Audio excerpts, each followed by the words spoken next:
Шымкент командасы келип атат, достор. Oyun жыйынтыкталды. Кыргызстандын жаштары менен Шымкенттин жаштары эсеп тутсан Шымкент 3, Кыргызстан 10 болду эсеп.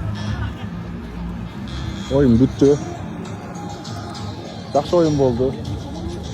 Таза oyun болду, мынакей. Сый урматтагы oyun болду жигиттерге. Алейкум салам. Так, Казакстан менен ойнодуңар, жаштар. Кандай oyun болду? Жакшы oyun болду. Казак кече эле келип дайыма жакшы. Чабылып ушул жерде командалардан аттарды терип алдык. Жакшы.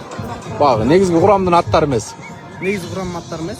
Биринчи лиганын аттары ошо ойуну бүткөн командалардын аттары. Эмне жетишпеди бул туугандарга?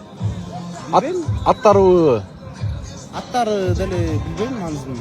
Казангайым көп чаппагандыгы. Аттар токтобой жатты окшойт. Аттар токтобой жатты. Токтото албай да жатты окшойт. Биздин ойла алардына караганда кичирээктей. Биздин аттар бирден тозот. Нападение аттарыбыз да баш ойнойт. Алардын аттары ичине башы катыраак келжеңирээк аттар экен. Жакшы ойун. Ушундай өрөк болуп турсунбу? Иә. Оюндар, Ушундай оюндар көп болсо кызыктуураак. Кызыктуу болот буюрса. Жакшы, мейли, ийгилик.